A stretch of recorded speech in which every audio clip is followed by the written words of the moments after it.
भारतभूमीत असंख्य पवित्र स्थळे आहेत. प्रत्येक स्थळाची एक कथा आहे, एक ऊर्जा आहे, एक दिव्यता आहे. पण काही ठिकाणं अशी असतात जिथे गेल्यावर मन शांत होतं, शरीर हलकं होतं आणि आत्मा परमात्माशी जोडला जातो. असाच एक अद्भुत अलौकिक अनुभव देणारा पर्वत म्हणजे गिरनार पर्वत.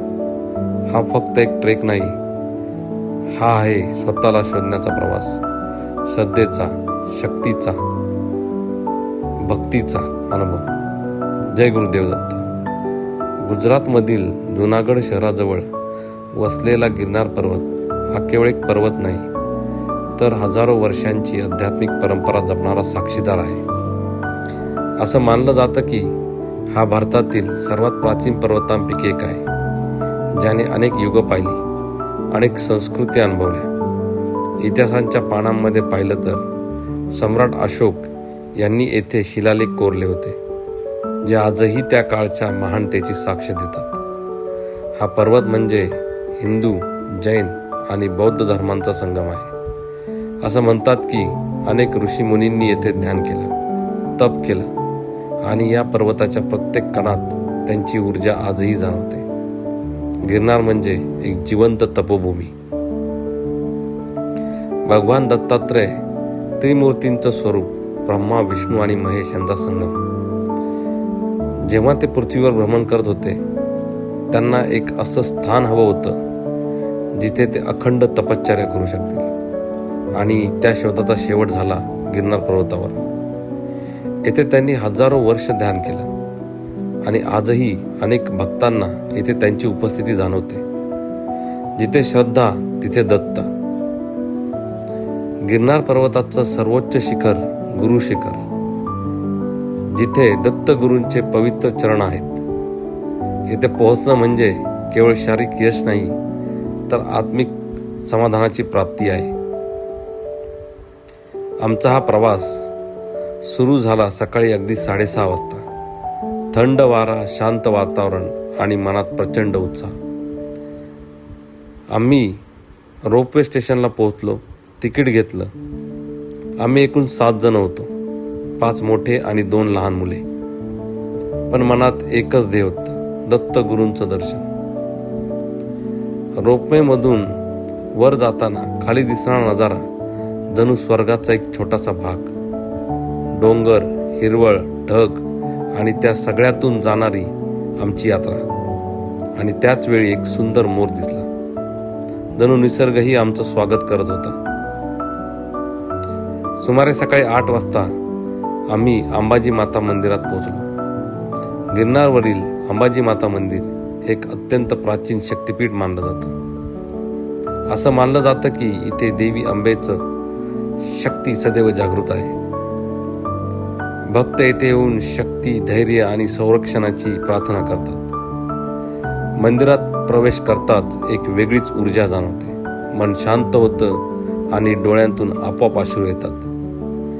देवीचं दर्शन घेतलं आणि मन पूर्णतः प्रसन्न झालं.